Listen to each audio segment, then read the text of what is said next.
समीरा एक जानी मानी पत्रकार थी।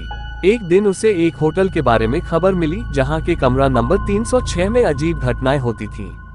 कई मेहमानों ने वहां किसी अनजान साए को देखने और अजीब आवाजें सुनने की शिकायत की थी। समीरा ने खुद इस रहस्य को सुलझाने का फैसला किया और उसी होटल में उसी कमरे में एक रात बिताने पहुंची। रात के 12 बजे के आसपास अचानक कमरे की बत्तियां खुद ब खुद बंद हो गईं। समीरा को लगा कि शायद बिजली चली गई होगी, लेकिन तभी उसे लगा कि कोई उसके पीछे खड़ा है। उसने जल्दी से मोबाइल की टॉर्च ऑन की, लेकिन वहां कोई नहीं था। तभी खिड़की के शीशे पर किसी ने खून से लिखा, भाग जाओ वरना मर जाओगे। समीरा के रोंगटे खड़े हो गए। उसने हिम्मत जुटाई और कमरे की हर चीज को ध्यान से देखने लगी। तभी अचानक बाथरूम से किसी के सुबकने की आवाज आई। धीरे धीरे दरवाजा खोलते ही उसने देखा एक औरत जो उजले चेहरे के साथ फर्श पर बैठी रो रही थी। उसकी आंखें लाल थीं और हाथों में एक पुरानी तस्वीर थी।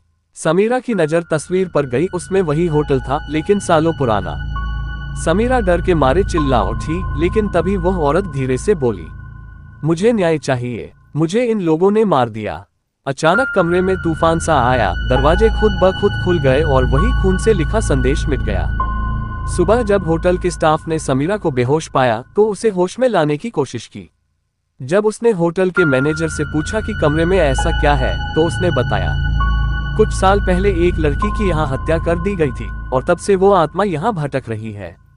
समीरा समझ चुकी थी कि उसकी आत्मा अब भी न्याय की तलाश में थी, लेकिन सवाल ये था, क्या वह कभी इंसाफ पा सकेगी।